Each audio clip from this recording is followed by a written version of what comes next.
very good offense. They've been together a long time, running the same system. So it'll be a good challenge for us, and hopefully we're up to the challenge. Questions? Well, how would you assess how the pass rush did in week one? Where do you guys need to get better in that area? Just wasn't good enough. Not what I anticipated. Not what I saw on the practice field.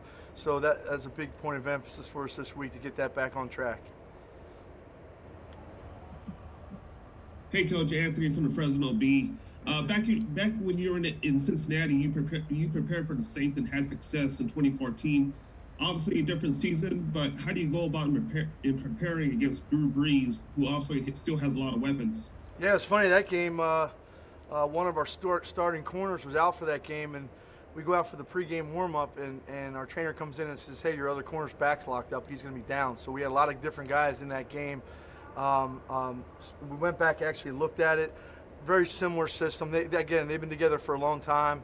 The coaching staff, the quarterback, a lot of the skill guys, offensive linemen, been together a long time. So the system's very similar. They're good at what they do.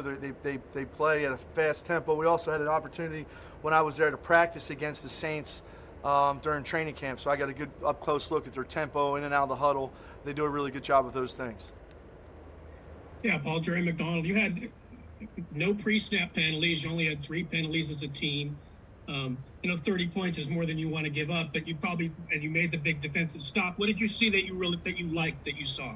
I just felt like, as the game was wearing, we didn't really have an idea. We had somewhat of an idea what offense it was going to be, but we had to get a feel for what they were trying to accomplish with the personnel groupings and those type of things. So as the game started going on, I think we settled in. We gave up a critical third and long play, which, we were off in the coverage. We had a lot of different guys in there, and obviously we can't give up a double move. We're up in a ball game like that. That's just something that Arnett's got to learn from as a young player. He's got to stay on top of the route, understand the situation. So I was a little bit disappointed with the final score. I always preach to them, scoring defense is important. So we got to keep them out of the end zone. If they're going to score, they have to go through our goal line defense. Hey, Paul, I know that final word isn't out on Nick yet, Kwiatkowski, but what have you seen from Raekwon McMillan so far, and do you think he would be ready potentially to step in if need be at that middle linebacker spot? Yeah, Nick looks really good right now, but Raekwon, he's coming along. Obviously, he's came in here a little bit later on in the process, so he's really done a nice job of picking the things up and all the personnel groupings. So he'll be ready to go in all the situations, because obviously this early in the year with a lot of guys, particularly you just saw last week, we used everybody we had on the sideline who was dressed, and I kept telling those guys, hey, if you're up and dressed, you're going to be part of the plan. So make sure if you're not getting the reps on the practice field that you're paying attention. As a matter of fact, I showed our guys the 3rd and 1 play from a week ago that we worked on, and Raekwon wasn't in the game taking that rep, but he was standing right behind Nick Kwiatkowski watching the rep and seeing it. So those guys got to get those mental reps if they're not in, and he's one of them. Levi Edwards, Raiders.com. Last week you went up against Christian McCaffrey, who's very versatile, gave him 90 yards, 2 touchdowns. You're going up against another guy, Alvin Kamara, who has a very similar skill set as McCaffrey. So what are some things that you took from last week's game and how you handled McCaffrey and how you want to apply it to Kamara? Yeah, well, this guy's an explosive back. As a matter of fact, I was at his workout when he was working out at Tennessee. He was an underused guy in college, and I saw him running. I was like, geez, this guy can fly. So he does a lot of things for him, a lot like McCaffrey does. He can go out on the flank and run routes. They use him on the jet sweeps and those type of things. And obviously, he's a dangerous guy in the backfield when he gets the ball. So they use him very similar to how they use McCaffrey. So we'll be ready for him wherever he's at. Hey, Paul, I think last year the Saints team used 29 different personnel groupings. If I'm right on that stat, it's the most in the NFL. How much more difficult does that just make your job that prepare for so much with a team like this? Not really that much. I mean, it's just different bodies in there, how you want to match up with those bodies. But again, you have your set of plans and rules and coverages and pressures based upon those things. So just a little bit more than a normal plan B with, say, 4 or 5 personnel groupings. That would be the main thing as it goes. And what are those guys good at that are in the game together? So that's the critical point. Last 2 guys. Hey, Paul Guenther here from ESPN. Small sample size, but obviously a bigger sample size than what you got last year out of him. But What did you see out of Jonathan Abram just as a more complete kind of a safety back there? Well, I love having him on the field because he can run around and hit. He's a good blitzer.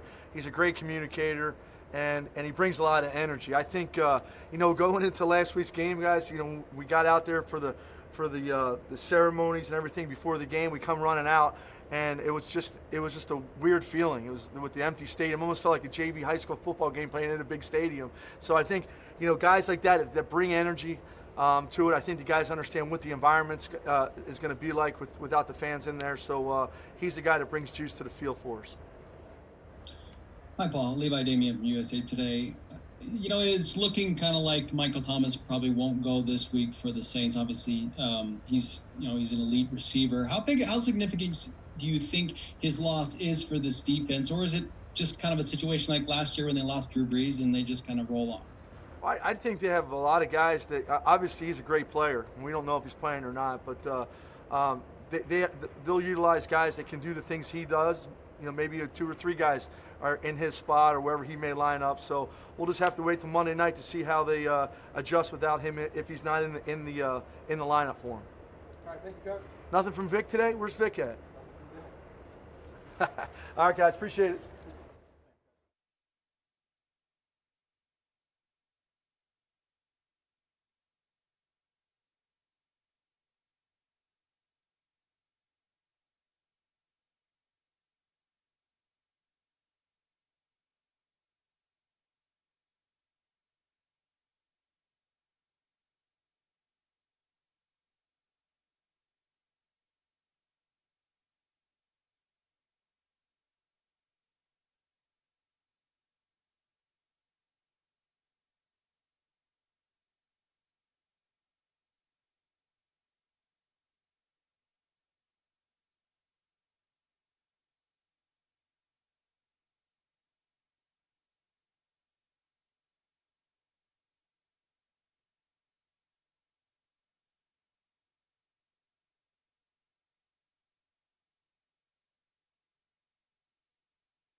I do that all the time.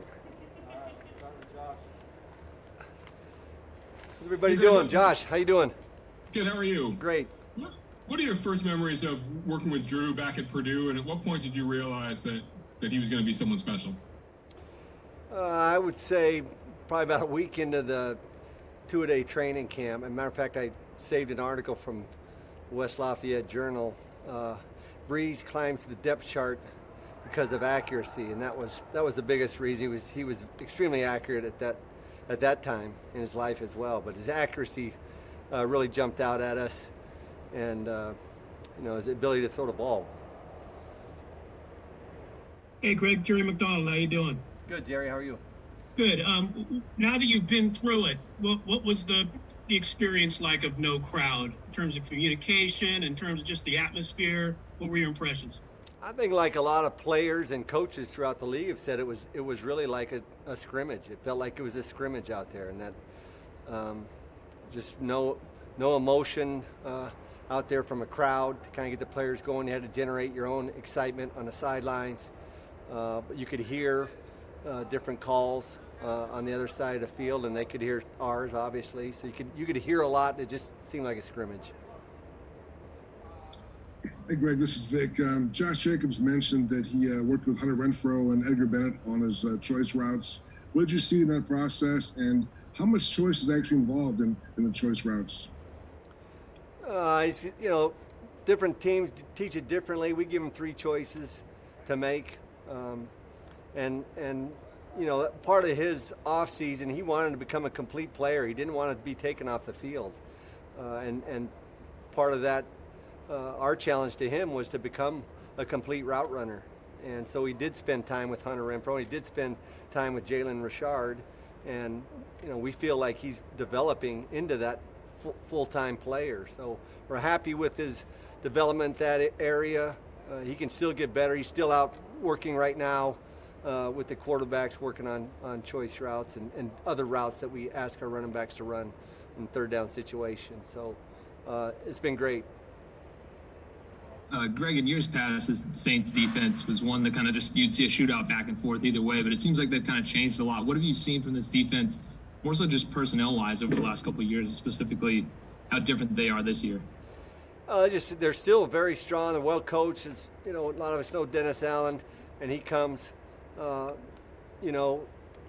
the background. He's been there. He was there, when Greg Williams was there. So it's very similar philosophy as Greg Williams, which is an attacking style of defense. They give you multiple looks, especially on third downs. They're very multiple in what they do. But I see a lot of similarities to the Greg Williams defense that he's playing now. That Greg employed back in the 2010, 2011 years. So a lot of similarities there. Coach Olson, Levi Edwards with Raiders.com. How much faith do you have in Denzel Good if he has to line back up at right tackle after his game against Carolina and this week in practice? Well, we have a lot of confidence in Denzel. We've talked about it in the past, just the depth that we have really across the board on our side of the ball. We felt going into training camp that we had very good depth in the offensive line. And really across the board, like I said, all positions, running back, quarterback, wide receiver, tight ends. But we didn't think that we would lose 2 tackles, obviously, in the opening game. And Denzel has played some tackle in his past, so that helped him as well.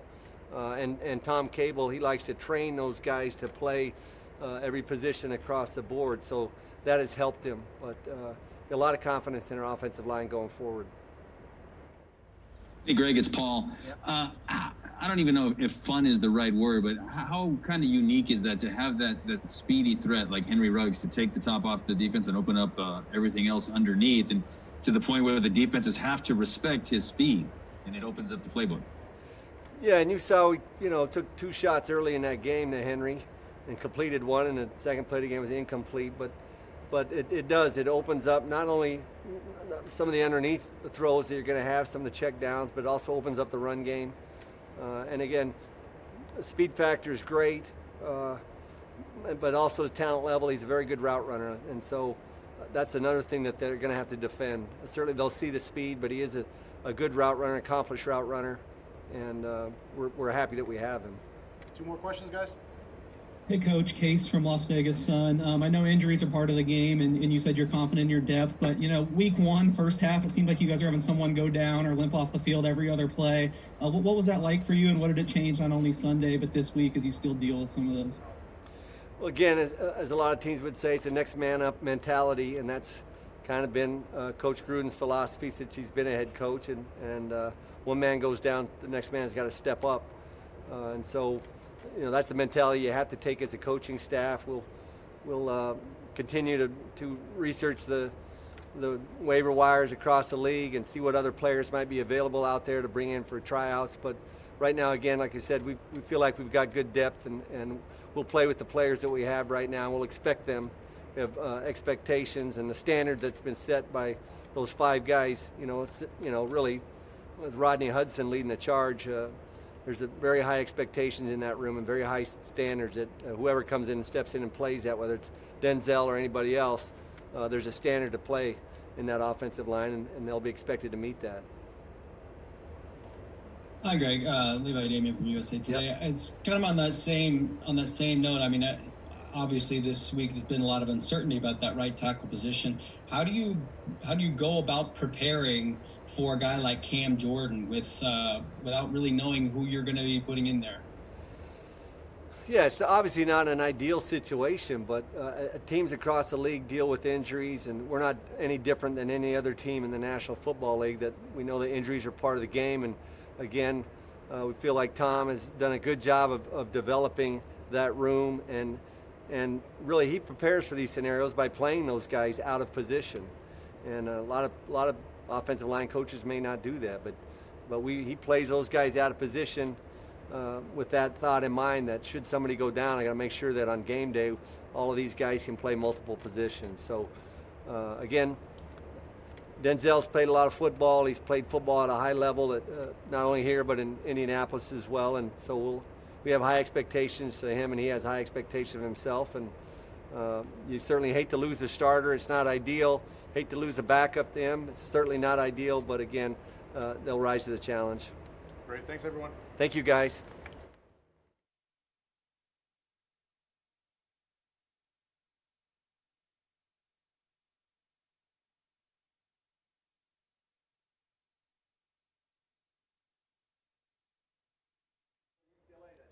Oh, no. That's sweet. the other blue. Congrats. The other blue. Yeah. Hey, Mo, Jerry McDonald from the Bay Area News Group.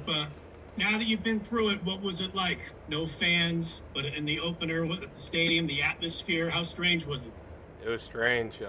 That first drive with no fans, I mean, it was just kind of dead out there. You realize that you got to bring your own juice every single play, and it was big for us just to come together and know what we need to do, and just pump each other up and get each other hyped. Mo, Anthony from the Fresno Bee, what were your overall impressions on the defensive line against Carolina? And looking at Monday, what sticks out to you the most about New Orleans? For the Panthers, I mean, we weren't good enough, plain and simple. We know that. We know there's a lot more work that needs to be done in our room. We got to make an impact, and that's something I felt like we didn't do versus the Panthers, and something that we have to bring to the Saints. And looking forward to the Saints, I mean, they're a team that's had a lot of players together for a long time, and Drew Brees is a Hall of Famer, and you know what to expect with that. He's going to get the ball quick. He's going to check down. You're going to have a screen game. They're going to have some shot passes, and number 7's a gadget player who can play anywhere on the field, so you got to be prepared for him. So overall, just preparation, having our eyes in the right places, reading our keys, those are the type of things that are going to allow us to win this game. And Mo, Willie Ramirez with the Associated Press in Las Vegas. Going back to your first answer, you said you sort of have to fuel your own juice to sort of get into the game. Is there a part of it maybe that takes you back to your childhood when you a group of 8 or 12 guys get together in the park, bring the football, or Thanksgiving morning turkey bowl, whatever it may be, and sort of just takes you back to the passion and the love of the game, just to go out there and play. There's no audience around when you're a kid playing.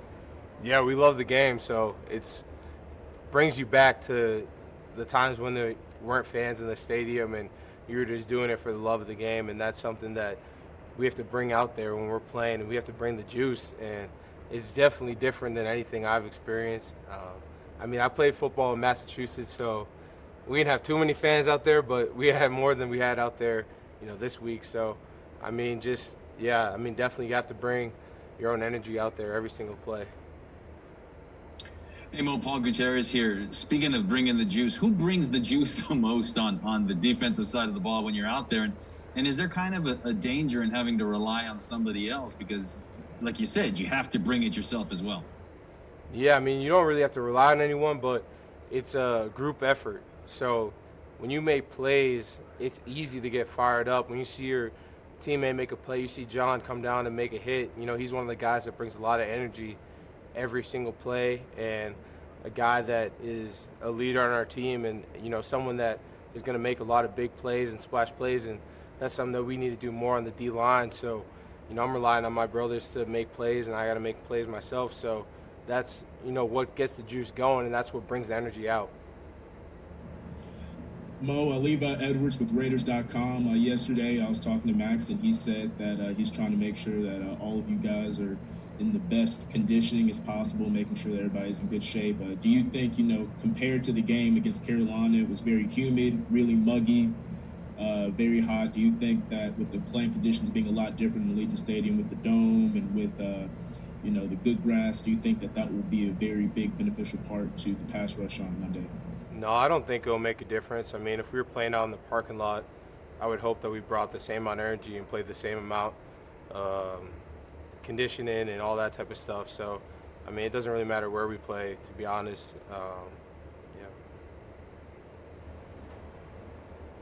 Hi, Maurice. This is Shannon from Nevada Sportsnet and NBC in Reno. I know when we spoke with you a couple months ago, you were just getting down to Las Vegas. Now this day is almost here. What's it going to be like just to go out there on Monday night and play the Raiders' first game in Las Vegas? It's exciting, and we would love to have fans there, but it will still be a great experience just to get in there under the lights on the big stage and having a Monday night game in there.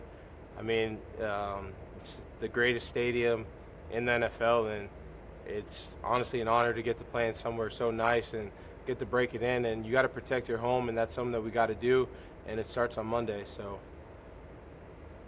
Hey Mo, this is Vic. You mentioned number 7. What kind of challenge does he present, and is there like a checklist of things you have to look for when he comes on the field? What's the process when you see him come on the field? Yeah, I mean, he could play anywhere. He could play tight end, put him in the backfield. He might even be in there at quarterback. So you just have to be aware of where he's at when he's in the game, and that's something that we have to work on. And it's something that they use to their advantage because they can be in all different types of personnels and put him anywhere on the field. So, I mean, he's a great player and someone that we're prepared for, and we got to continue to look at some of his plays that he's put out there on tape.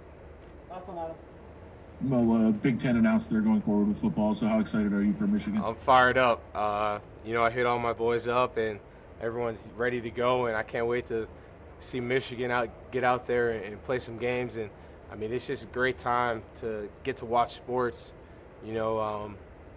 Didn't think we'd get this far, but it's exciting just to see, teams out there and get to watch, any golf, football, basketball.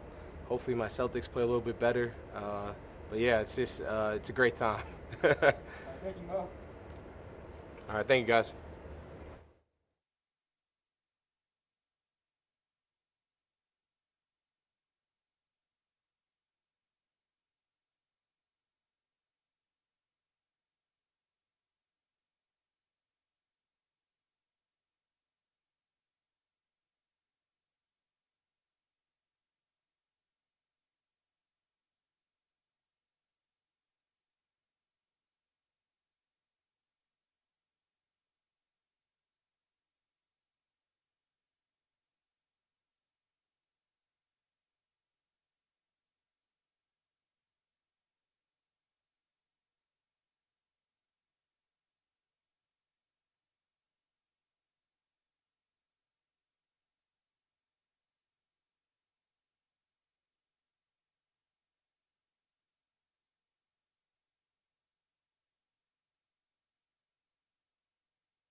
Every day.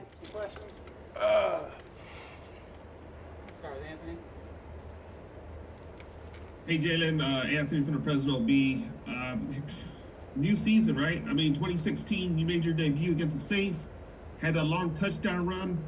Do you still look back to that moment when you made your debut, and then looking at Monday, just how pumped up are you right now, thinking about the New Orleans Saints? I'm very pumped up. That'll be a day that I'll remember forever. Obviously, I wrote my name in the record books when I did that in 2016. But every year is something different, and I'm just excited just to play another game and to play out there on Monday night. I know it's against the Saints, and I got some history with them, but that's all been in the past. And me and this team this year, we're gonna try to write some new history and get a W this Monday night. Hey, Jalen, when you look at these guys on defense, what really kind of jumps off the tape to you? They run everything. They're going to throw a lot of different looks at you, a lot of different pressures. They're going to mess with you, eye violations. Linebackers are going to act like they running out, then come late on the blitz. We do a lot on offense, they do a lot on defense. So we just got to everyone's got to be, eyes where they need to be. No eye violations. And running backs, we just got to be patient on getting out from protections, because they coming with the corner cat, they bringing multiple guys. So we just gotta stay on key and make sure we keep DC clean. And Jalen, you talked about how everything is so much different. Is it amazing to think there's only 4 people left on your roster from that game in 2016, and even though that was week 1, you guys kind of identified yourself that game as being something special. Is that opportunity here for you Monday night? I believe that same opportunity definitely is here. Again, they're a great team, a team that's been playing together for a while, a great quarterback, and obviously a coach that's been there for a while. And Gruden highly respects him and the coach that he is. So we definitely feel like a win here would definitely give us the confidence and the jump start we need to continue on our mission to make it to the Super Bowl. Hey, Jalen, this is Vic. Have you been given some route running tips to Josh Jacobs, and how's he doing as far as the process and getting better at that?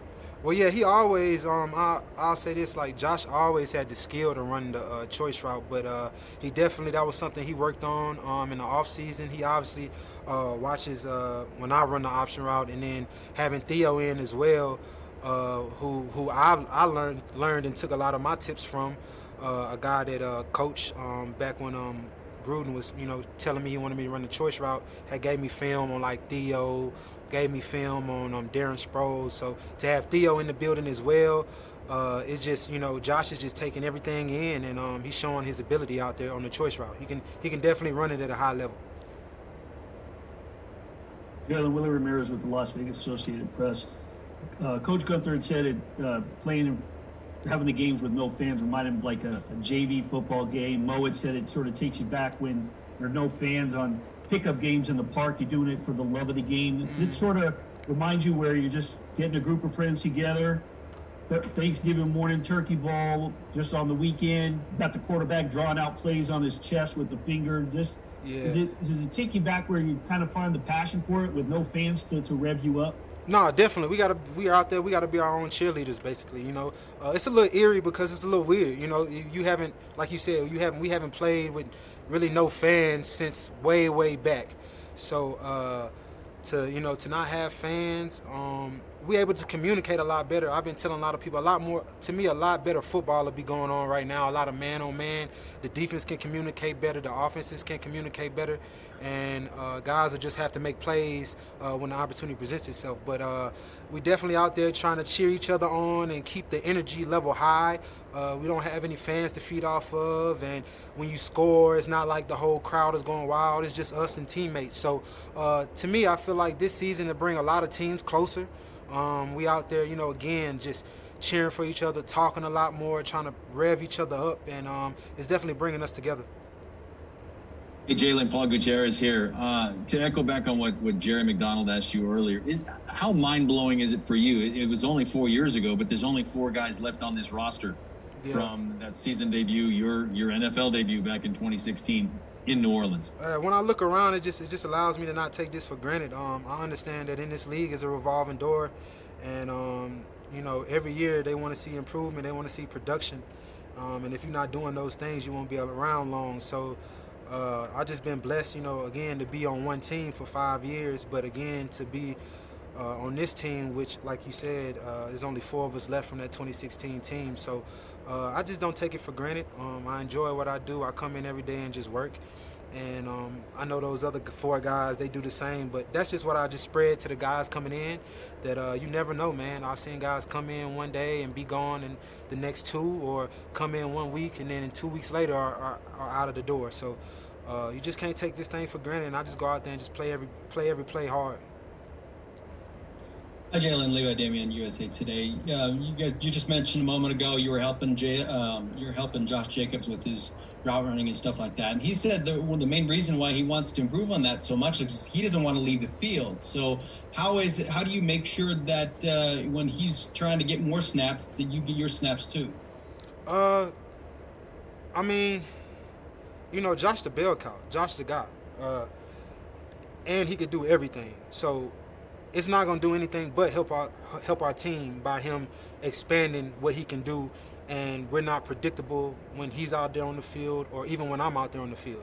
So, the way it is now, it's a long season and a lot of backs can't really do it by themselves. So I feel like, it's still running back by committee, but definitely Josh is the bell cow. And again, by him expanding his role like that, he'll be able to, again, like he said, not really come off the field as much, but I'm going to keep working hard and do what I do. And when the team asks for my number to be called, I just got to be ready. All right, thanks, Jalen. All good. Thank y'all.